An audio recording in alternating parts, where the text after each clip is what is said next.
Olá, estamos começando mais um Portal B Entrevista e hoje o nosso convidado é Horst Oskar Lippel, 79 anos, professor aposentado da Universidade Federal de Santa Maria, uma das maiores autoridades em animais aqui também da cidade, presidente do ex-presidente do SOCEP, ex-presidente da Sociedade Concórdia, e hoje ele vai nos falar sobre imigração alemã aqui em Santa Maria, os clubes, sobre a universidade, sobre basquete e sobre a Alemanha também, né, Oskar? De tudo um pouco. De tudo um pouco.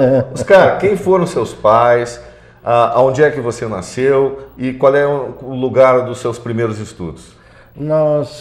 Eu nasci em Santa Maria em 1935 e meu pai já veio após a Primeira Guerra Mundial e emigrou para o Brasil. Então o destino dele era a Argentina, que naquela época na Europa não se sabia o que era Brasil, se conhecia na América só a Argentina.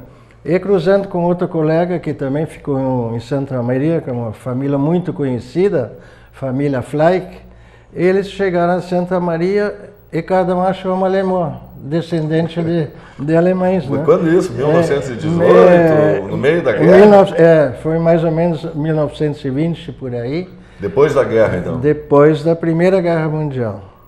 Aí os dois conheceram duas descendentes de alemãs. Aqui a minha mãe era da família Grau e a outra era da família Fleck e acabaram casando em Santa Maria, desistindo de ir à Argentina.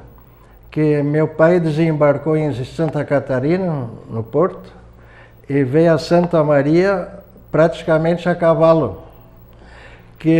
Como ele falava só alemão, ele tinha dificuldade de comunicação, lógico. Ele trabalhava, ele era profissional, marceneiro e carpinteiro juntos, são duas diferenças pequenas. Então ele trabalhava 1 mês, 2 meses, alugava um cavalo e seguia o caminho com destino. Quanto tempo levou? Quanto tempo eu não sei, foi mais de ano.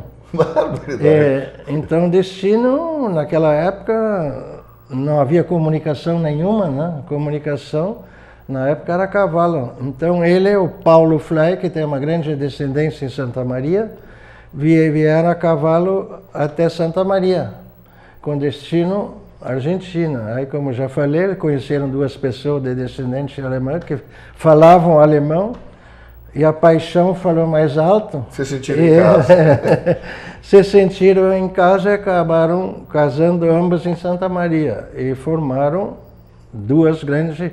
A minha família não é tão grande, nós somos... Quantos irmãos o senhor 4. Um faleceu já, era 4 irmãos. É do Paulo Fleck, parece que eram 12. Então tem bastante descendente aí.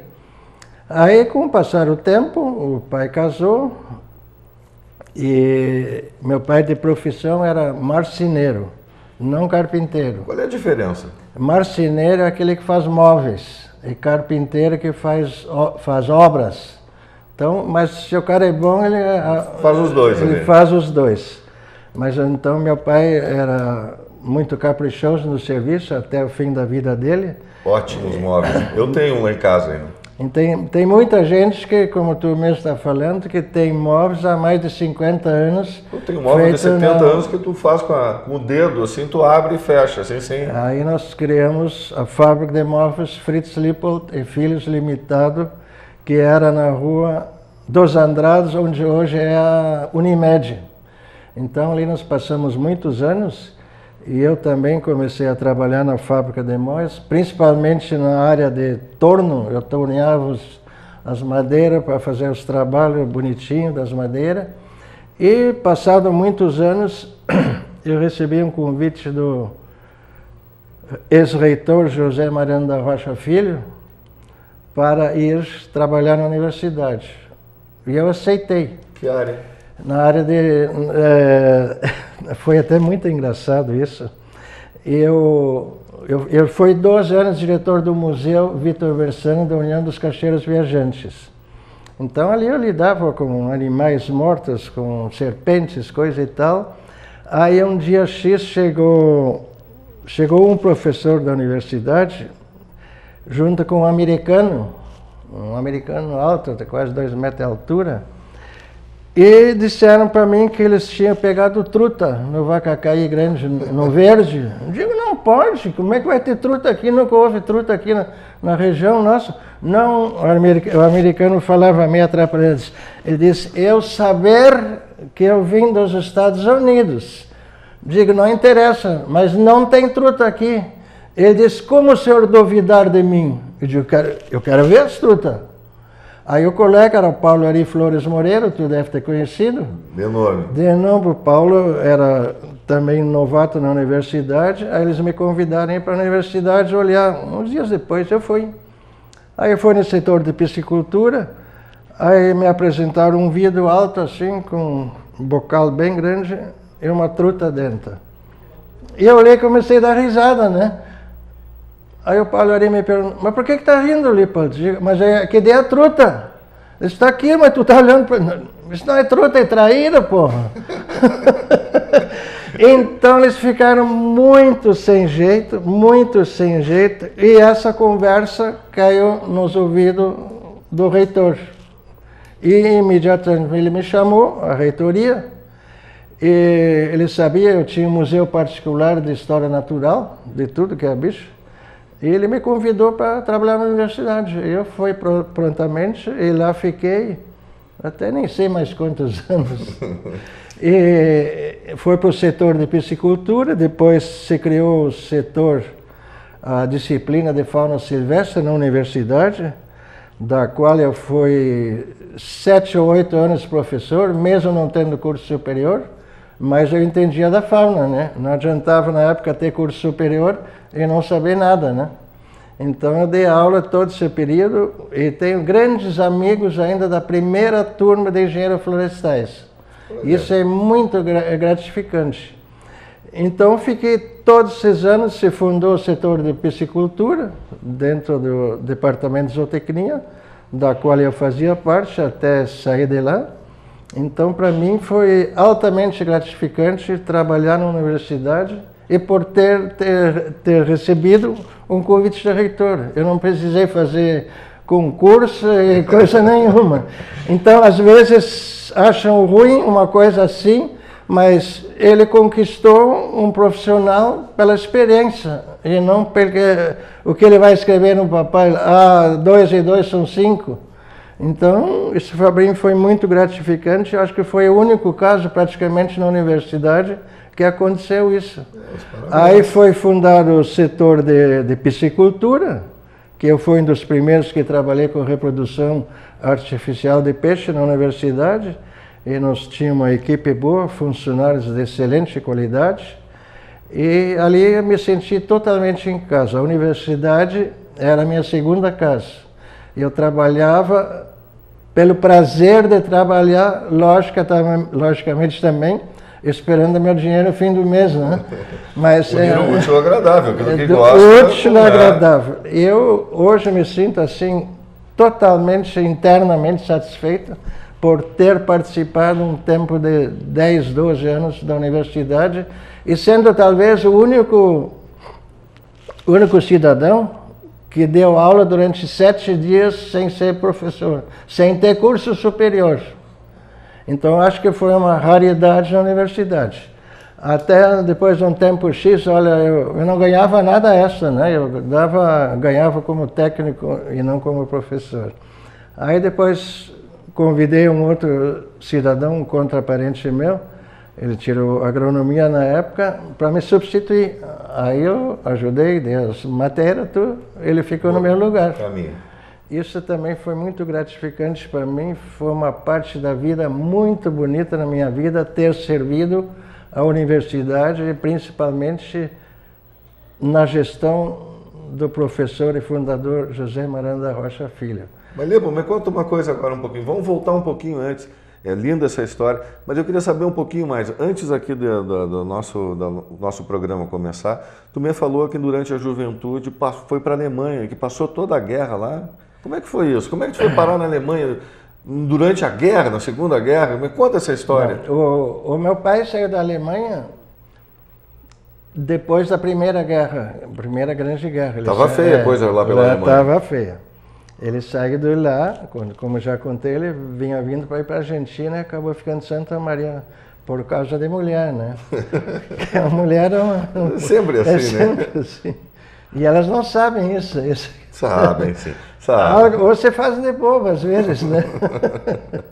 Então, meu pai, depois da Primeira Guerra, ele saiu da Alemanha, como eu disse, com destino, e conheceu a minha mãe, ficaram aqui. E em 1938, quando eu tinha 3 anos de idade, nós somos 4 filhos, eu tinha 3, minha irmã tinha 5, outro irmão tinha 7 e outro tinha 9. Naquele tempo o pai até caprichava fazer filho, de 2 em 2 anos, né? Então nós fomos em 1938, pelo íntimo até do pai, de voltar à Alemanha para apresentar a família que ele criou na América. Que lá não se sabia o que era Rio Grande do Sul, o que era Brasília, nada, só sabia a Capital América. Buenos Aires. Capital Buenos Aires, era bem assim. Aí nós fomos para a Alemanha e todos os parentes dele moravam lá. Fomos... Que cidade, Lipo? Weißendorf. Weißendorf seria uma vila branca, clara. E ali nós fomos direto, ele tinha irmãos e irmãs e tudo lá, e lá ficamos durante 10 anos. Toda a família? Toda a família, os pais e os 3 filhos. E nesse meio tempo explodiu a guerra? E nesse tempo explodiu a guerra lá, e cada vez foi ficando mais difícil a sobrevivência, que eu sempre digo, hoje eu conto para meus netos, eles dizem, para ver o que aconteceu isso aqui, que uma certa geração não sabe o que a outra geração anterior e mais anterior de uma sofreu na vida, né? Que hoje tudo é fácil, muito mais fácil. O que tu te lembra daquela época, Lipo? Olha, eu me lembro de quase tudo. Conta um pouco pra gente, então. E a guerra lá, lógico que a Alemanha perdeu a guerra lá. Meu pai era profissão de marceneiro. Ele não teve que entrar no exército e tal? A família de vocês não teve envolvido diretamente? O pai chegou, eu vou contar a história. Meu pai chegou estava pronto para sair para o fronte, mas como ele era especialista em móveis e artefatos de madeira, a Alemanha começou a construir aviões de peso leve, com as asas, tudo feito com compensado. Então eles pararam com a fábrica de móveis, o governo, os discípulos do Hitler, né? E não, vocês vão fazer carcaça de aviões de reconhecimento agora. Vamos chamar hoje um teco-teco, né? Tipo teco-teco. Então meu pai começou a fazer teco-teco na fábrica de móveis. Começou a ficar funcionário do governo, né? E durante esse período, já vários anos depois, já no fim da guerra, nós, na cidade, na Alemanha tudo tem uma cidade aqui, em Canabarro tem outra, bem pertinho uma cidade o território é muito pequeno da Alemanha, né? E aí já quase no fim da guerra, o pai começou a receber prisioneiros de guerra para ajudar na construção de carcaça de aviões, vamos chamar assim. Então meu pai também, quando ele esteve no Brasil, ele começou a ter uns ataques, tipo ataque epilético, mas não era epilético, mas ele saía fora do ar, né? Então isso era muito preocupante. Os médicos na época diziam, talvez mudando a temperatura ajudasse. Foi uma das causas também que nós fomos da volta para a Alemanha. Foi uma das causas. Eu tenho que pensar devagar, que eu já estou ficando velho, né? Então, aquele foi muito prejudicial ao meu pai, que o pai trabalhava com 5 prisioneiros russos, 2 americanos, etc. e tal. E ele tinha que entregar uma arma para o cara. Ele tinha que dar um martelo, olha, tu vai ajudar fazer isso aqui, não falava formão. Então aquele foi muito, meu pai... Estressante, né? Muito estressante, e cada vez ele ficou pior dos ataques.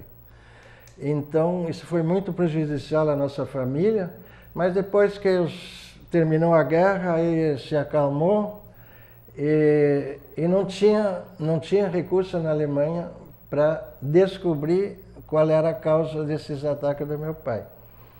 E aí nós ficamos 10 anos lá, terminou a guerra, onde nós morávamos, quem invadiu, eu estou enxergando o quadro agora, eram os americanos.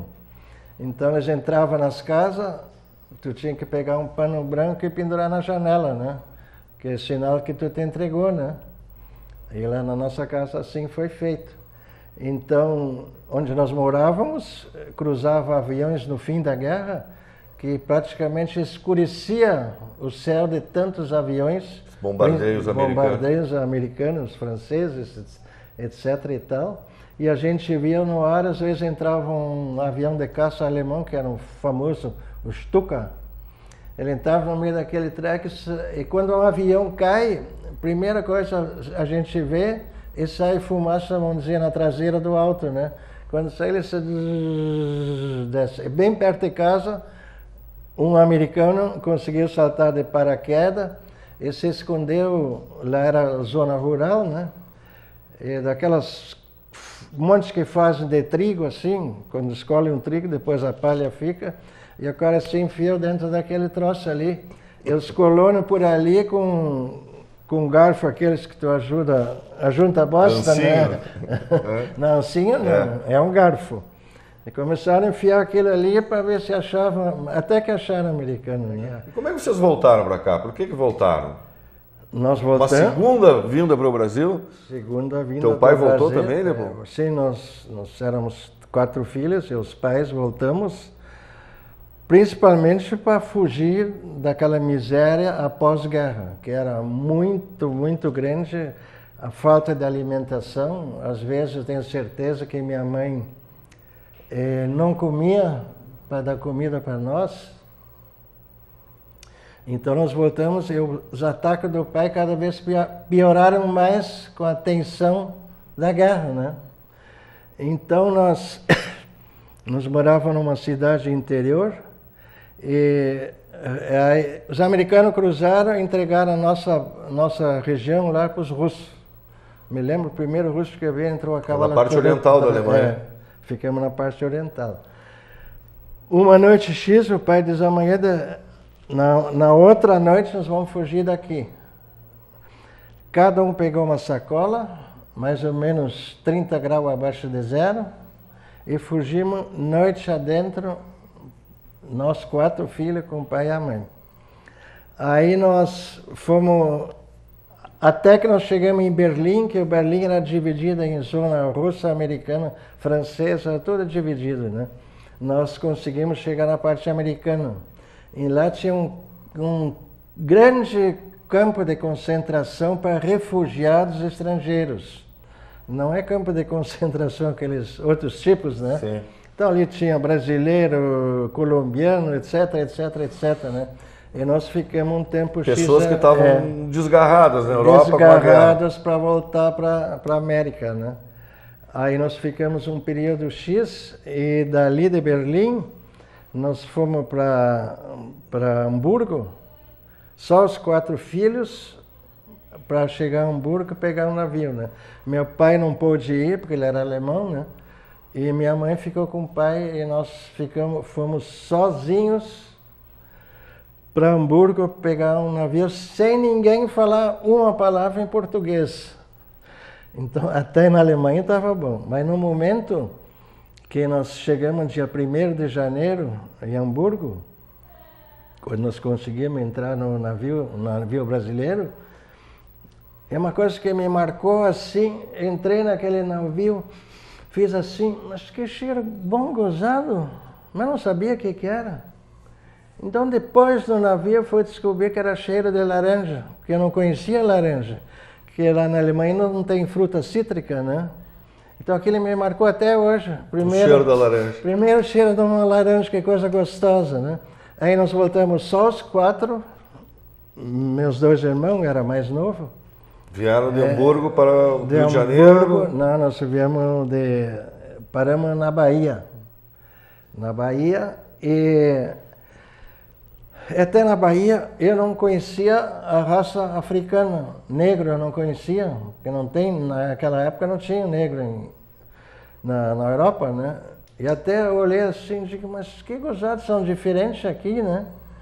É um troço que não conhecia. Aí foi recebendo explicações, era uma raça africana que veio para o Brasil ajudar. Que idade tu tinha? 13 anos, 14 anos? 13 para 14 anos eu tinha. Aí um tio nosso foi nos buscar, que morava em Recife, que era inspetor do governo. Ele era pai do ministro o Eros Roberto Grau, que é primo segundo do nosso amigo Ronaldinho. Então nós fomos para lá, o tio nos trouxe de volta até Porto Alegre no navio. De Porto Alegre viemos de trem para Santa Maria. E em Santa Maria nós tínhamos irmãs da minha mãe, irmão da minha mãe, e aqui fixamos residência até hoje. Acolheram vocês? Acolhemos sem nenhum dos quatro falar uma palavra em português. Seus pais ficaram muito tempo? Eles vieram depois? Não, vieram mais ou menos um ano. Depois? Um ano atrás. Até uma cena, tem cenas que a gente marca a gente por esta vida.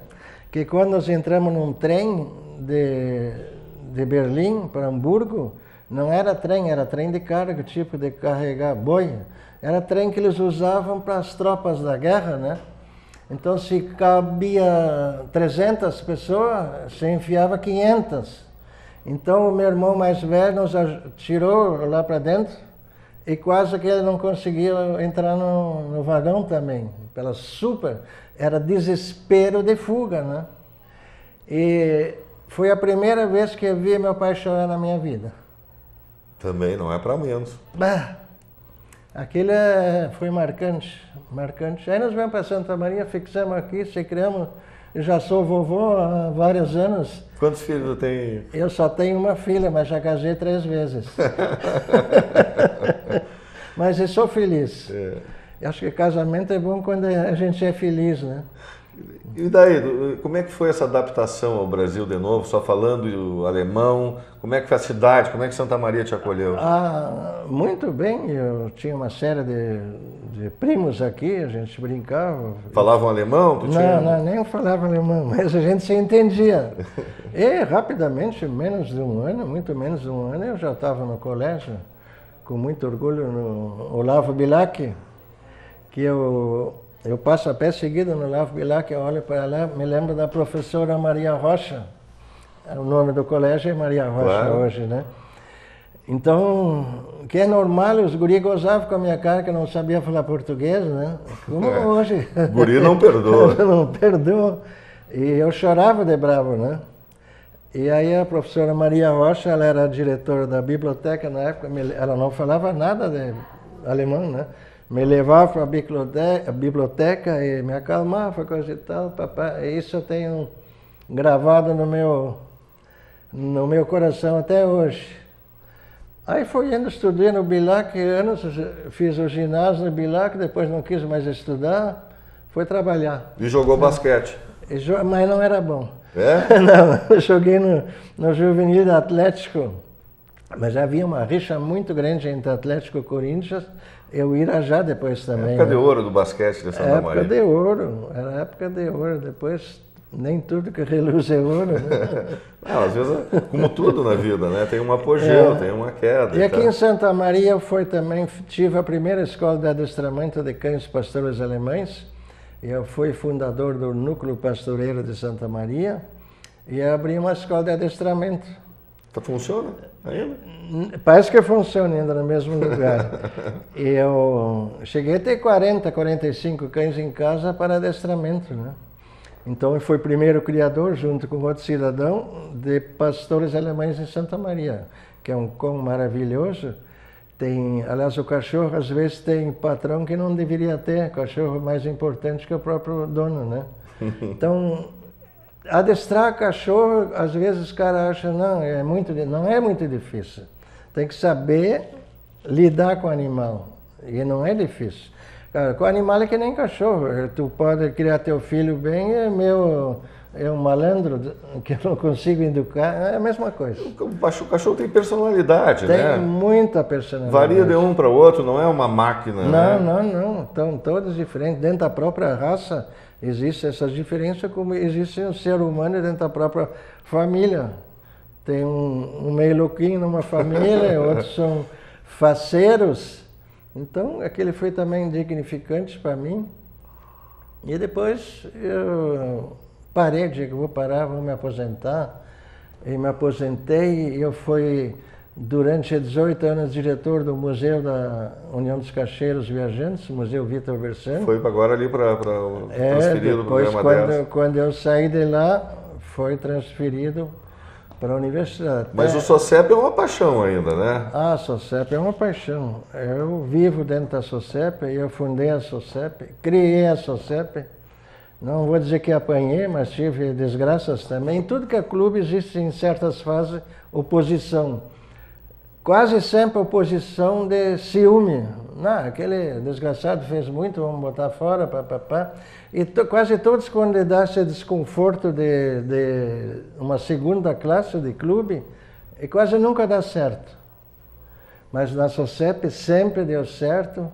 Tiveram presidentes que sempre foram numa linha ótima de trabalho e assim vem vindo até hoje. Nós temos tivemos agora essa semana um encontro da família Camilo, que é minha esposa Maria Helena e Camilo. Apareceram 9 estados representantes, fizeram a sede campestre. O que esse pessoal elogiou a sede campestre, não pela sede em si, mas pela beleza natural que a SOCEP tem ali em cima. E muita gente não sabe olhar, como eu estou olhando esse quadro maravilhoso, aqui não sabe olhar a natureza. Então o cara que não sabe apreciar a natureza, para mim não vale nada. Isso vem estrangeiro, o pessoal de outros estados, de outras cidades para cá, em Santa Maria, todo mundo leva para o SOCEP, né? O primeiro, vamos conhecer a serra e o lugar é o SOCEP. Isso também, eu estive até antes falando com o prefeito, a própria Itaara não sabe a beleza que tem dentro da própria Itaara, que é a nossa sede campestre. Então, ainda tem uma distância da prefeitura com a SOCEP, mas agora está melhorando, já que o prefeito também é sócio da SOCEP. Que nós tínhamos, até poucos anos atrás, 3 associados em Itaara, com aquela beleza na porta da casa. Que barbaridade. Mas, Lippo, está acabando o nosso programa, o nosso tempo. Eu quero te agradecer a tua presença aqui. Essas histórias, eu acho que não só me emocionaram, como vai emocionar todos os nossos telespectadores. E se eu não perguntei alguma coisa, tu quer um espaço para teu aí? Eu fico muito satisfeito de ter me convidado para essa entrevista.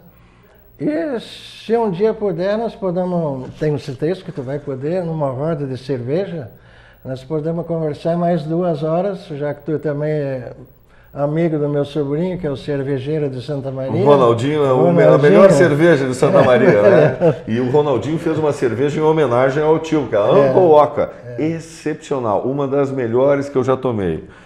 Ele deu apelido não, nome, assim, a minha primeira sobrinha não sabia dizer meu nome, que é difícil, que é Horst, né? Ela me chamou de Oca, ficou Oca. Então. Ficou Oca. Mas é com muito prazer ter uma cerveja com meu nome, né? Eu agradeço a presença do Horst Oskar Oca Lippold, tá? Com a sua simpatia, com a sua história, e eu prometo que ele vai voltar, porque faltou muito assunto hoje para nós colocarmos em dia. Muito obrigado e até a próxima.